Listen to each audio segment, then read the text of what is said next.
안녕하세요. 이것이 C샵이다 12번째 시간입니다.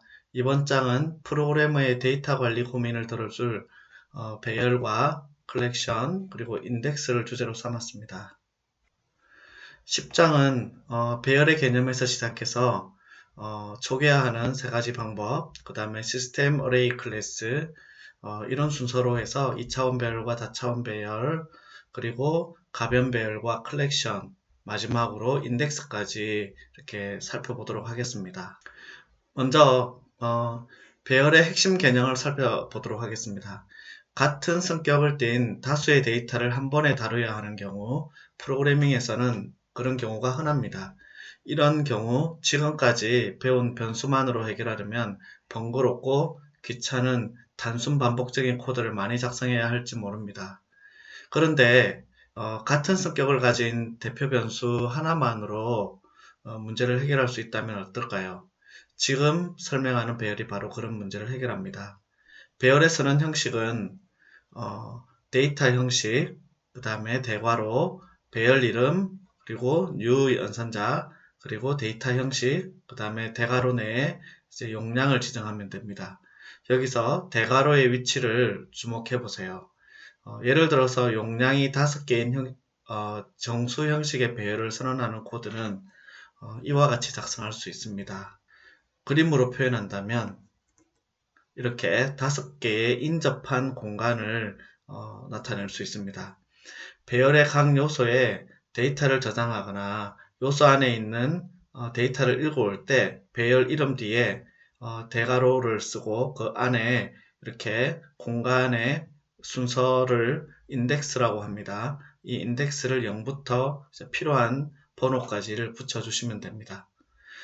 프로그래밍에서는 어떤 프로그래밍 언어를 사용하든 배열을 다룰 때는 대부분 항상 인덱스를 0부터 시작합니다.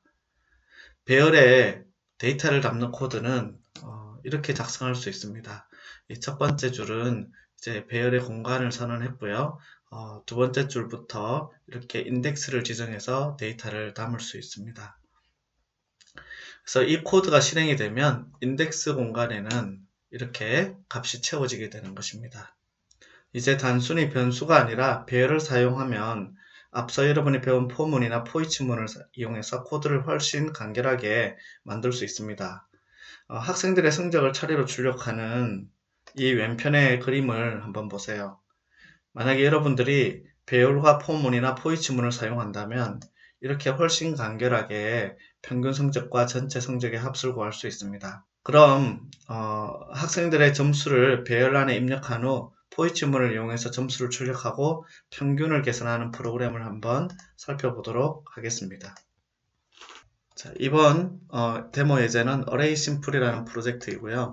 이제 코드는 이렇게 배열을 선언을 했고요. 정수형 배열, 그리고 이렇게 값을 배열의 인덱스를 이용해서 입력했습니다.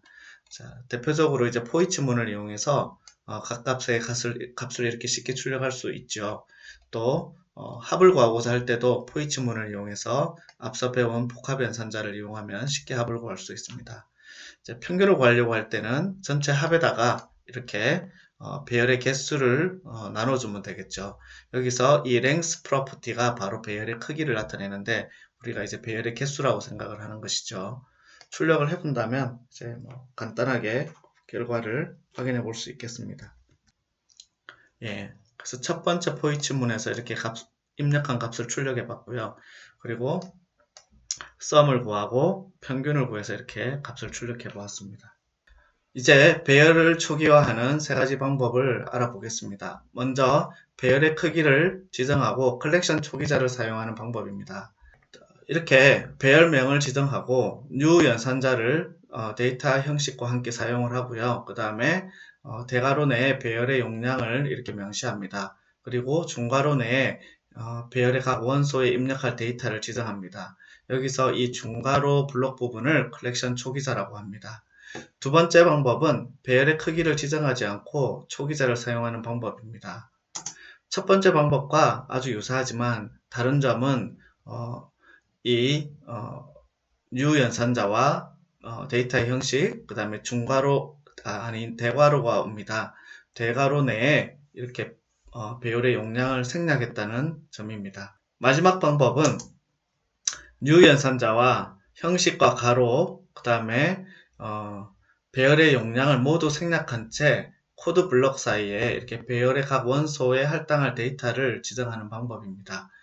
이 세 번째 방법이 편하지만 보통 팀 단위로 수행하는 프로젝트에서는 상대방이 읽기 좋도록 코드를 작성하는 것이 좋기 때문에 일반적으로 이 첫 번째 방법을 권장을 합니다.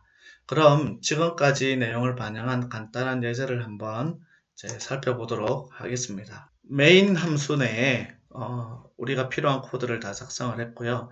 세 가지 방법으로 초기화를 해보았습니다. 이게 첫 번째, 배열의 크기를 명시하고 컬렉션 초기자를 사용한 방법이고요. 그 다음에 두 번째, 배열의 크기를 지정하지 않았죠. 그 다음에 컬렉션 초기자를 사용한 방법이고요. 세 번째는 이렇게 컬렉션 초기자만 사용한 방법입니다. 이 세 가지를 실행하면 결과는 똑같이 출력이 될 것입니다. 제가 설명한 대로 이렇게 잘 출력이 되고 있죠. 이 세 가지 초기화 방법을 잘 기억하시고 아까 설명드린 대로 가독성이 좋은 이 컬렉션 초기자 그리고 배열의 크기를 명시하는 방법을 사용하도록 해보세요. 세 번째 주제로 C샵에서 배열이 대응되는 클래스인 시스템 어레이에 대해서 살펴보도록 하겠습니다. 다음 예제 프로그램은 정수형 기반의 배열을 선언한 것입니다. 이 프로그램을 실행을 해보면 배열의 형식은 인티저이며 시스템 어레이 형식에서 파생되었음을 알 수 있습니다. 이렇게 배열은 시스템 어레이 형식에서 파생된 것입니다.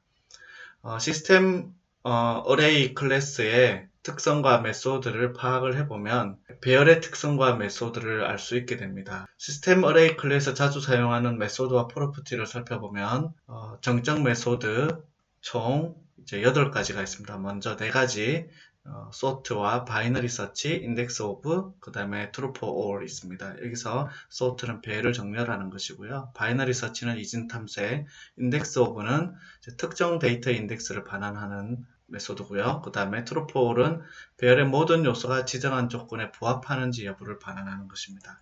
그리고 나머지 4개 find, index, resize, clear, for each가 있습니다.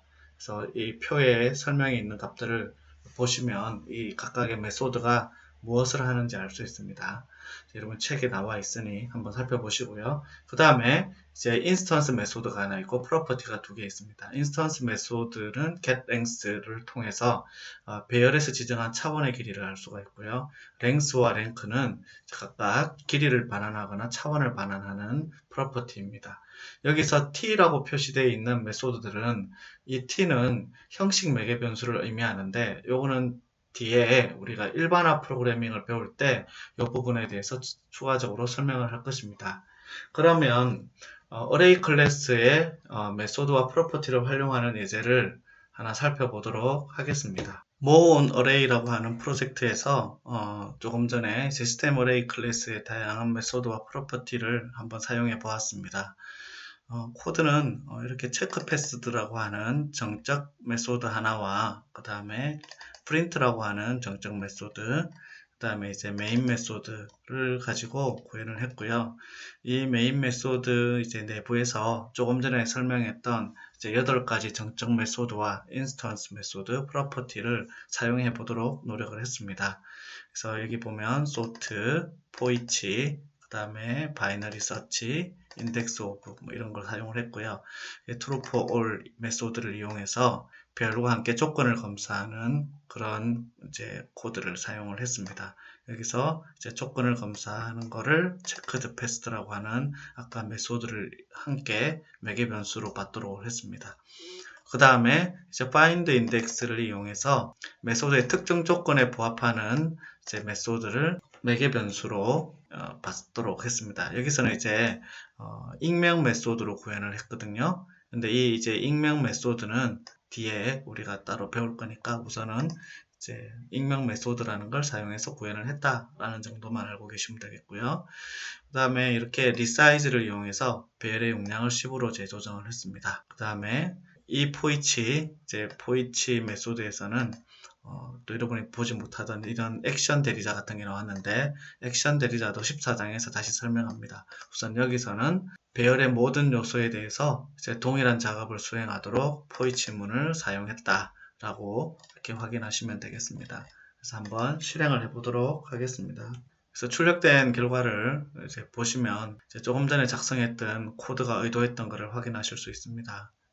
이 내용에 대한 자세한 의미는 코드를 여러분들이 읽어보시고 확인을 해보시기 바랍니다. 네 번째 주제는 다차원 배열의 첫 번째 주자인 2차원 배열입니다. 2차원 배열은 원소를 가로와 세로로 배치하는 배열입니다. 다른 말로 1차원 배열을 원소로 갖는 배열이다 라고도 합니다. 2차원 배열을 사용하는 방법은 데이터 형식과 그 다음에 대괄호 안에 콤마를 이용해서 차원을 구분하고요. 그 다음에 이제 뉴 연산자 데이터 형식, 그 다음에 실제 이제 2차원의 길이, 1차원의 길이를 표현합니다. 예를 들어서 이제 이와 같은 2차원의 길이가 2고 1차원의 길이가 3인 정수 형식의 배열을 선언했다면 이걸 뒤에서부터 읽으면 좀 편하게 이해할 수 있습니다. 뒤에서부터 읽으면 길이가 3인 1차원 배열을 2개를 갖는 구조다라고 이렇게 볼 수가 있습니다. 길이가 3인 1차원 배열을 2개를 원소로 갖는 2차원 배열인 거죠. 2차원 배열을 접근할 때는 첫 번째 차원과 두 번째 차원의 인덱스를 대괄호 사이에 입력해서 이제 이런 방식으로 접근을 하실 수가 있습니다. 이 첫 번째 코드 같은 경우는 이제 첫 번째 차원이 이제 0이고요. 이제 그 다음에 두 번째 차원의 인덱스가 2인 거죠. 2차원 배열을 선언과 동시에 초기화하는 방법도 앞서 1차원 배열의 세 가지 초기화 방법과 유사합니다. 이렇게 배열의 형식과 길이를 명시하거나 배열의 길이를 생략하고 이제 컬렉션 초기자를 사용하는 방법, 이렇게 컬렉션 초기자만 사용하는 방법 이렇게 있습니다. 자, 2차원 배열에 대한 간단한 이제 예제 프로그램을 하나 살펴보겠습니다. 2D 어레이라고 하는 프로젝트에 2차원 배열의 코드를 작성을 해봤습니다. 앞서 1차원 배열을 해봤기 때문에 이제 차원이 대괄호 사이에서 콤마로 구분된다는 점을 기억하시고 보신다면 1차원 배열과 크게 어렵지 않게 이해하실 수가 있습니다.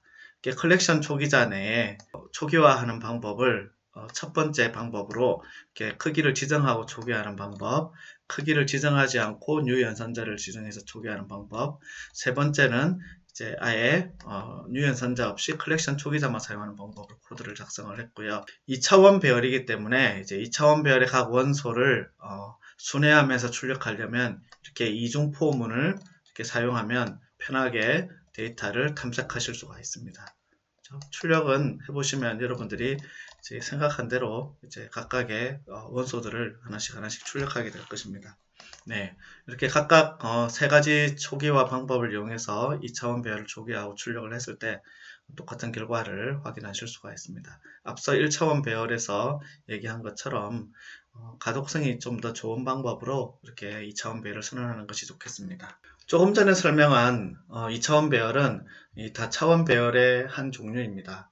다차원 배열의 선언 방식은 2차원 배열과 같은 식으로 확장하면 이제 쉽게 확장하실 수가 있습니다. 이제 단지 이제 차원이 늘어날수록 요소에 접근할 때 사용하는 인덱스의 수가 더 늘어난다는 부분이 이제 차이점이 되겠습니다. 예를 들어서 3차원 배열 같은 경우에 3차원 배열은 앞서 이제 2차원 배열을 생각해 보면 2차원 배열을 요소로 갖는 배열이라고 볼 수 있겠습니다. 그래서 3차원 배열에서도 배열을 초기화하는 방법, 세 가지 방법을 모두 사용할 수 있지만 이렇게 복잡한 구조의 배열을 선언할 때는 배열의 각 차원의 크기를 지정하는 것이 좋습니다. 그래야지 배열의 크기를 명시적으로 작성하게 되면 컴파일러가 초기화 코드와 선언문에 있는 배열의 차원 크기를 비교해서 이상 유무를 쉽게 검사할 수 있기 때문입니다.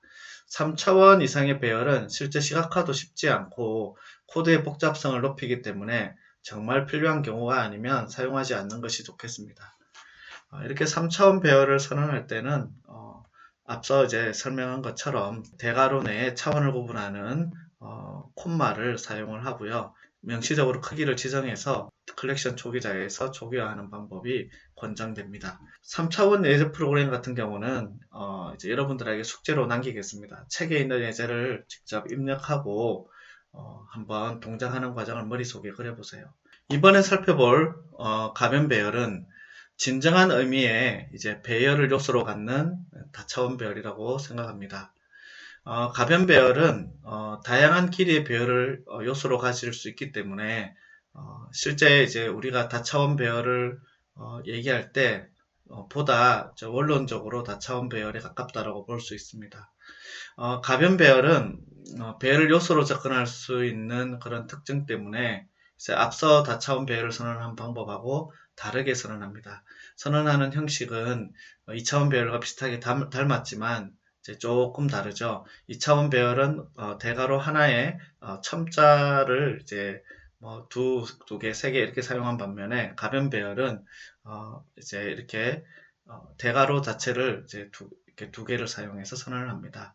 그리고 이제 뉴 연산자를 쓰고 데이터 형식, 그 다음에 이제 첫 번째 대괄호에 가변 배열의 용량을 쓰고 그 다음에 두 번째 대괄호와 이렇게 놓는다는 점이 차이점이 되겠습니다.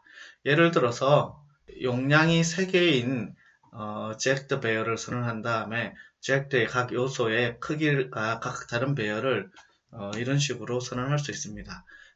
이 이제 코드는 이제 가변 배열 이름이 제액트고요. 그 다음에 이제 크기가 3개짜리 이제 가변 배열이죠.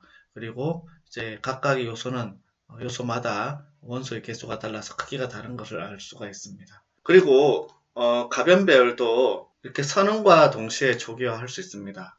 배열을 요소로 갖기 때문에 이렇게 요소인 배열을 초기화하는 방식으로 가변 배열도 선언할 수가 있습니다.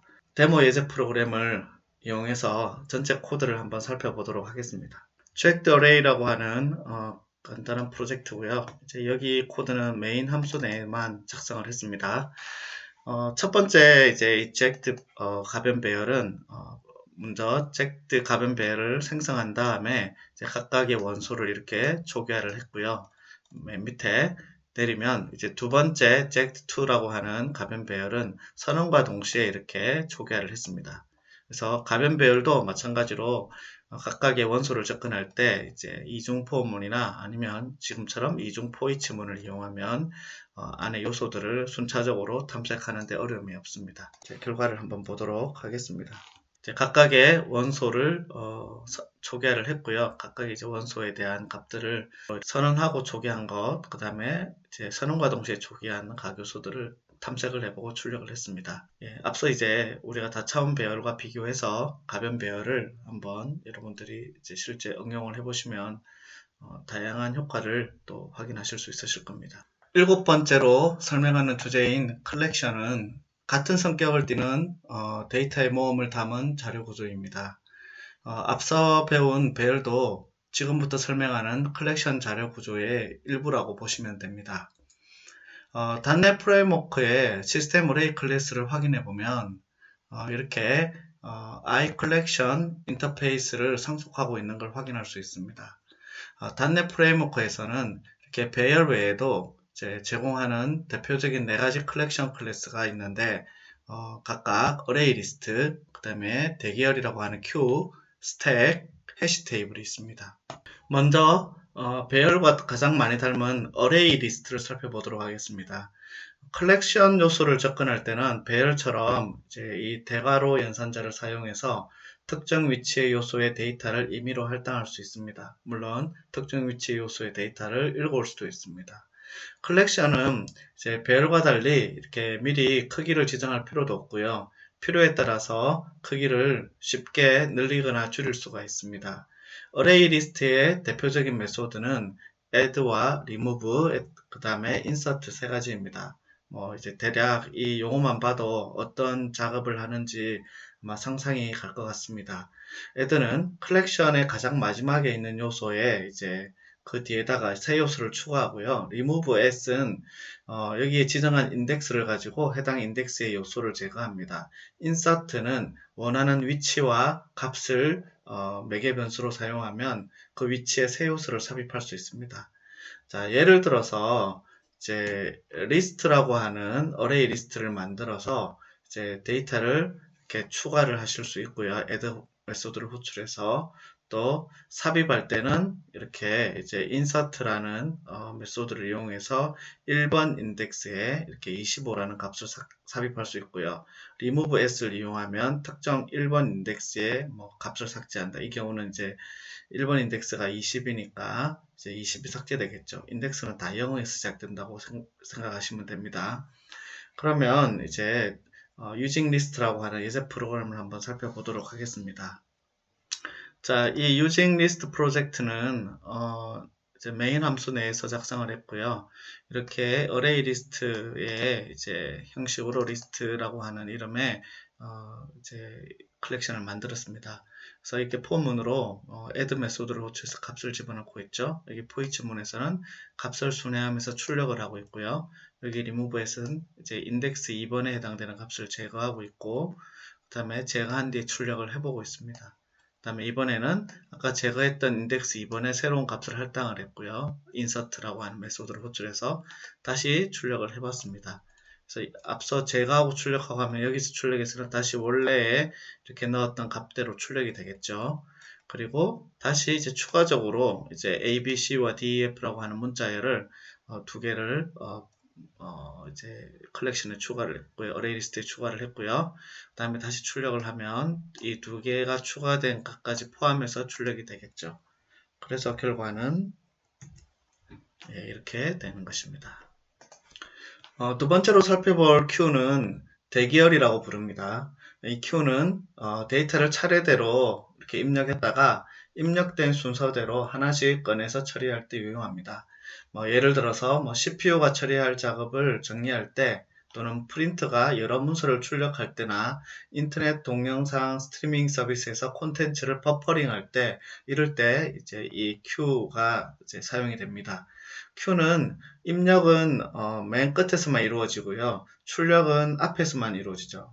입력할 때는 뒤에, 출력은 앞에서. 이 입력할 때 사용되는 메소드는 inQ라고 하는 메소드를 쓰고요. 이제 inQ를 호출해서 데이터를 입력하는 이런 식의 코드를 작성하실 수가 있습니다.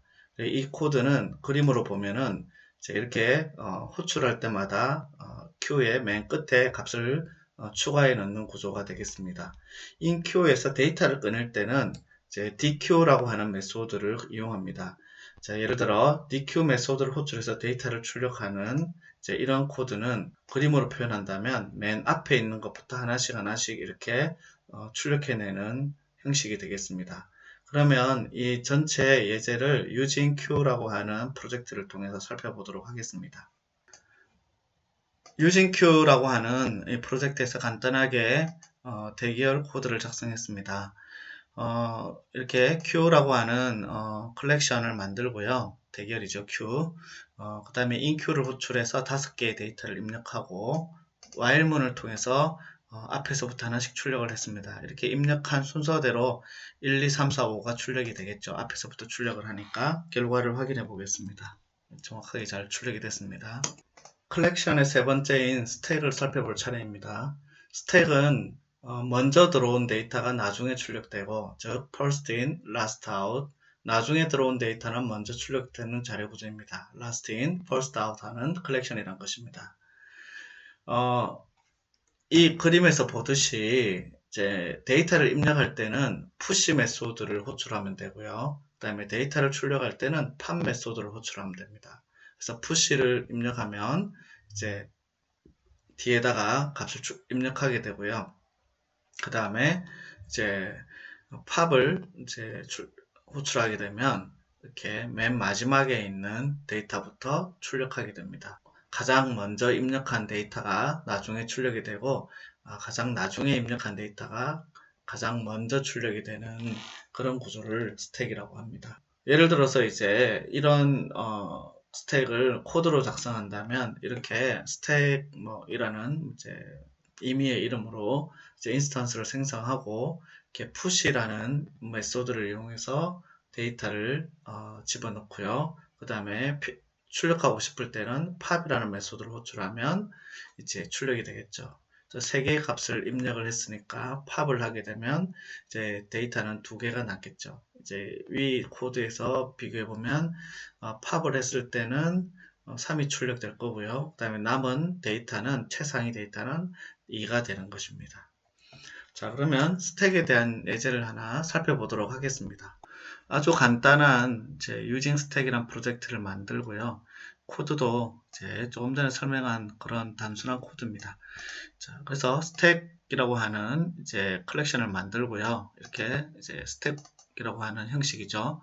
데이터를 5개를 집어넣은 다음에 이렇게 스택.count 하면 이 전체 개수가 나오니까 그 개수만큼을 반복해서 처리를 하게 되는데 write문으로 호출을 하고 출력을 하고 있는데 그 안에 팝 메소드를 호출하고 있죠. 그러면 맨 마지막 것부터 출력이 되니까 5, 4, 3, 2, 1 이렇게 출력이 되겠죠. 직접 확인을 해보도록 하죠. 네, 이렇게 5, 4, 3, 2, 1 출력된 것을 확인할 수 있습니다. 컬렉션에서 마지막으로 살펴볼 주제가 해시 테이블입니다. 이 해시 테이블은 키와 값의 쌍으로 이루어진 데이터를 다룰 때 사용합니다. 해시 테이블은 사용하기가 편하고요. 탐색 속도가 빠르기 때문에 사전 같은 걸 구현할 때 사전 같은 경우 용어와 뜻이 나오죠. 이를 키와 값으로 생각하면 되고요. 그 다음에 사전 같은 경우 탐색 속도가 빨라야 되죠. 그래서 이런 해시 테이블을 쓰기에 아주 좋은 예가 되겠습니다. 해시 테이블은 배열과 비슷하지만 배열에 비교해서 갖고 있는 장점이라면 먼저 데이터를 저장할 요소의 위치로 키를 사용합니다. 그리고 이 키로 사용할 수 있는 데이터 형식에는 거의 제한이 없습니다. 그리고 마지막으로 해싱, 즉 키를 이용해서 단번에 데이터 저장 위치를 접근해서 접근한다는 말은 컬렉션 내 주소 계산을 한다는 얘기죠. 이걸 해싱이라고 합니다. 이거를 주소를 계산해내서 데이터를 빠르게 출력할 수 있다라는 얘기죠. 사용법은 간단합니다. 앞서 다른 컬렉션처럼 이렇게 해시 테이블 인스턴스를 만들고요. 그 다음에 키와 값을 지정해서 데이터를 할당하면 됩니다. 대괄호 내에는 이렇게 키를 지정하고요. 그 다음에 할당 연산자를 통해서 값을 할당하는 구조입니다. 출력을 할 때는 해당되는 해시 테이블 인스턴스의 대괄호 내에 키를 지정하면 그 키에 해당되는 값이 호출이 됩니다. 그러면 해시 테이블 예제를 한번 살펴보도록 하겠습니다. 자, 해시 테이블 프로젝트는 using 해시 테이블이라는 이름으로 만들었고요. 코드도 기능만 간단히 테스트할 거라 간단하게 이렇게 작성을 했습니다. 해시 테이블 인스턴스는 ht고요. 대괄호 안에 이렇게 키를 지정을 하고 각각 값을 할당을 했습니다. 출력할 때는 이런 식으로 이렇게 해시 테이블 인스턴스의 대괄호 내에 키를 지정해주면 각 키에 저장된 값이 출력이 되겠죠. 그래서 결과를 확인해 보겠습니다. 예. 조금 전에 하나, 둘, 셋, 넷, 다섯이라고 하는 키에 저장되어 있는 1, 2, 3, 4, 5라고 하는 값들이 출력이 됐죠. 앞서 설명한 컬렉션을 초기화하는 방법을 한번 살펴보도록 하겠습니다. 먼저 어레이 리스트와 q, 스택 같은 경우는 배열을 통해서 쉽게 초기화할 수 있습니다. 자, 예를 들어서 이렇게 어레이라고 하는 배열을 하나 선언하고요. 그 다음에 어레이 리스트와 스택 q의 컬렉션을 만들 때 생성자로 초기화를 하겠죠. 이때 생성자에 해당되는 배열명을 넘기면 내부 데이터를 이용해서 채우게 됩니다. 두 번째 방법은 직접 컬렉션 초기자를 사용하는 방법인데요. 이 경우는 어레이 리스트만 사용할 수 있습니다. 예를 들어서 다음과 같은 코드를 사용할 수 있습니다. 생성자를 호출할 때 생성자 뒤에 중괄호 사이에 컬렉션 요소의 목록을 입력하면 이렇게 쉽게 초기화할 수 있습니다. 마지막으로 설명할 딕셔너리 초기자를 이용하는 방법은 앞서 세 가지만 언급을 했지만 해시 테이블 같은 경우가 바로 딕셔너리 초기자를 이용하는 방법으로 초기화할 수 있는 컬렉션입니다. 이 해시 테이블 같은 경우는 딕셔너리 초기자를 이용할 때 이런 식의 코드를 작성합니다. 해시 테이블을 생성하면서 중괄호 내에 이렇게 각각의 키와 값을 지정을 하면 되는데 이때 주의할 게 키와 값의 쌍을 구분할 때 콤마를 이용해서 항목을 구분한다는 것입니다. 자, 그러면 이제 Initialize Collection이라고 하는 예제 프로그램을 통해서 실제 한번 살펴보도록 하겠습니다. Initialize Collection 프로젝트는 메인 메소드 내에 초기화 코드를 작성을 했고요. 여기서 이제 Array List, Stack, Queue 요 세 가지는 앞서 선언해 놓은 이 Array 배열을 이용해서 생성자에 할당함으로써 이제 초기화시키는 방식이고요. 마지막에 있는 Array List, 이제 List2 인스턴스는 컬렉션 초기자를 이용해서 직접 초기화를 하는 방식으로 코드를 작성했습니다. 출력은 모두 이제 세 가지 Array List와 Stack, Queue는 포이치나 포문을 가지고 출력을 할 수가 있죠. 결과는 대략 이제 예상이 되니까 한번 확인을 해 보겠습니다. 이렇게 이제 Array List, Stack, Queue 이 세 가지 위에 세 가지는 별도의 배열을 선언하고 배열을 이용해서 초기화한 방법이고 마지막 Array List 2는 이제 컬렉션 초기자를 이용해서 초기화를 한 방법으로 출력을 했습니다. 10장의 8번째 주제는 인덱서입니다. 인덱서는 인덱스를 이용해서 객체 내의 데이터에 접근하게 해주는 일종의 프로퍼티 같은 것입니다. 인덱서를 이용하면 여러분이 만든 객체를 배열처럼 사용할 수 있습니다. 인덱스를 선언하는 형식과 이제 사용하는 예를 한번 살펴볼 텐데요. 먼저 선언하는 형식은 이렇습니다. 이렇게 한정자 인덱스 형식, 그 다음에 디스 키워드, 그 다음에 대괄호 안에 형식과 이제 예를 들면 인덱스에 식별자를 넣어주는데요. 꼭 이제 이 식별자는 여러분이 원하는 이름을 쓰시면 됩니다. 그리고 형식에서 보듯이 이제 프로퍼티처럼 식별자가 없고요. 내부 구조는 프로퍼티처럼 get과 set의 이제 구조를 갖고 있습니다. 이렇게 이런 인덱스 형식으로 선언한 이제 샘플 코드를 한번 보면 이제 이 코드 같은 경우는 이제 내부에 이제 정수 형식의 배열을 갖고 있고요. 정수 형식의 배열을 갖고 있는 객체를 접근하는 것이죠. 그래서 세터에서 보면 인덱스를 통해서 이제 데이터 저장을 시도할 때 만약에 지정한 인덱스보다 배열의 크기가 작다면 인덱스에 맞춰서 배열의 크기를 이렇게 리사이즈하는 그런 메소드를 호출하도록 해놓았습니다. 자, 그러면 이제 이 인덱스를 구현하는 예제를 한번 살펴보도록 할까요? 자, 인덱서라고 하는 프로젝트를 만들었는데요. 이제 MyList라는 클래스가 있고요. 이 클래스 안에는 이렇게 내부에 정수 형식 배열을 갖고 있습니다. 요거를 이제 인덱스를 이용해서 접근할 수 있도록 인덱서를 작성했죠. 그래서 get property 내에 인덱스로 지정한 번호에 해당되는 값을 반환하도록 해놨고요. 그 다음에 setter 쪽에는 인덱스를 통해서 데이터를 저장하려고 할 때 배열의 크기가 인덱스로 지정한 크기보다 작다면 배열의 크기를 재조정하도록 그렇게 작성한 코드를 포함해서 아까 만들었던 내부의 배열의 실제 값을 할당하는 코드를 작성을 해 놓았습니다. length, 그러니까 배열의 크기를 반환해주는 메소드를 하나 집어넣었고요.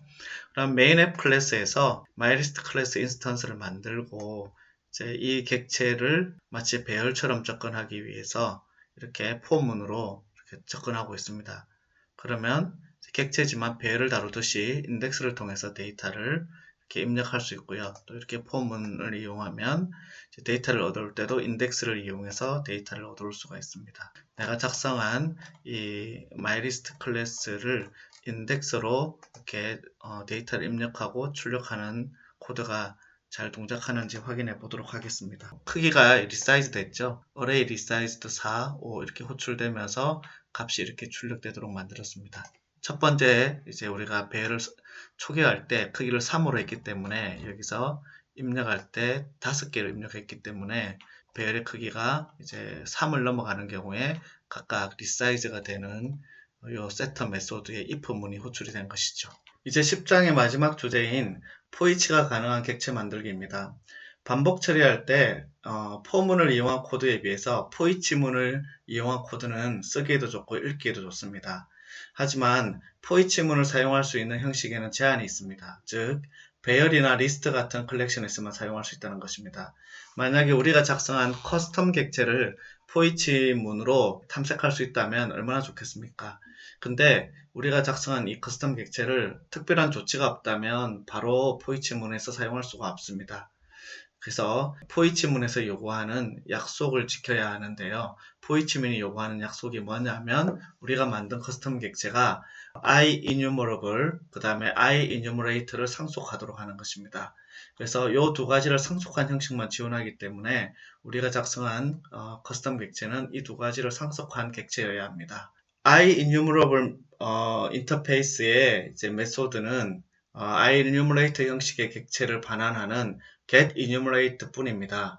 이 getEnumerate 메소드를 구현할 때는 yieldReturn문이 필요합니다. 이 yieldReturn문은 현재 메소드, 즉 getEnumerate의 실행을 일시 정지시킨 다음에 그때까지의 결과를 호출자에게 반환하는 역할을 합니다. 그리고 getEnumerate가 다시 호출되면 또 일시정지를 실행하고 또 다음 yieldReturn이나 yieldBreak문을 만날 때까지 계속 실행하게 되는 것입니다. getEnumerate가 IEnumerate를 상속한 클래스의 객체를 반환하는데요. 이 IEnumerate 인터페이스의 메소드와 프로퍼티 목록은 크게 이렇게 세 가지 뿐입니다. move next, reset, 그 다음에 current. 그래서 move next는 다음 요소로 이동하는 메소드고요. reset은 컬렉션의 첫 번째 위치로 이제 이동하는 메소드입니다. 그리고 current는 현재 위치에서의 이제 요소를 반환하는 메소드입니다. 그럼 이제 두 개의 예제를 통해서 yield문과 IEnumerator 멤버 구현을 살펴보도록 하겠습니다. yield 키워드를 사용하는 yield 프로젝트를 만들었습니다. 이 프로젝트 안에는 두 개의 클래스가 있습니다. myEnumerate 클래스와 mainApp 클래스가 있고요. myEnumerate 클래스 안에 numbers라고 하는 배열과 그 다음에 getEnumerate 메소드를 구현을 했습니다. getEnumerate 메소드 안에서는 이렇게 yieldReturn을 이용해서 배열에 있는 인덱스로 호출하도록 했고요. 그러면 각각 이렇게 호출되는 시점에서 해당되는 값이 반환이 되는 것이죠. 그리고 yieldBreak문을 만나면 getEnumerate 메소드가 종료됩니다. 따라서 그 다음 줄에 있는 이 yieldReturn문은 호출이 되지 않은 것입니다. 그러면 mainApp에서 작성되어 있는 이제 메인 메소드 내에 코드를 보면 getMyEnumerate 클래스의 생성자를 통해서 인스턴스를 만들고 이제 이 오브젝트라고 하는 인스턴스를 포이치문을 통해서 이렇게 순회하면서 결과를 출력할 수 있습니다. 그러면 이제 결과는 이제 어떻게 출력될지 이제 예상이 되시죠? 네, 1, 2, 3만 출력이 됐죠. 조금 전에 전체 값은 4까지 있지만 제 yield return문이 여기에서 이제 마지막으로 출력되고 그 다음 브레이크가 호출됐기 때문에 동작한 것입니다. 이제 이 yield문의 동작을 여러분들이 이제 이해하시겠죠. 자, 그 다음 주제로 이번에는 enumerable 프로젝트를 통해서 조금 전에 설명했던 IEnumerate 인터페이스의 메소드와 이제 프로퍼티 목록을 이용하는 내용을 살펴보도록 하겠습니다. 앞서 내가 만든 객체가 포이치문을 지원하려면 IEnumerable 인터페이스와 IEnumerate 인터페이스를 상속받아야 된다 그랬죠. 자, 그래서 이제 이 enumerable 프로젝트 내에서 내가 만든 MyList 클래스는 두 개의 인터페이스를 상속받도록 했고요. 여기서 이제 포지션이라고 하는 변수를 하나 선언했는데 값이 -1입니다. 0일 것 같은데 왜 -1을 했냐면 이게 이제 컬렉션의 현재 위치를 다루는 변수인데 초기 값을 -1로 하지 않으면 이제 포지션 값이 0을 갖고 있게 되면 포이치문이 첫 번째 반복을 수행할 때 바로 move next 문이 실행이 되는데요. 이때 포지션이 1이 되어서 첫 번째 요소를 건너뛰고 두 번째 요소를 가져오는 그런 문제를 발생시킵니다. 그래서 이제 -1로 한 것이고요.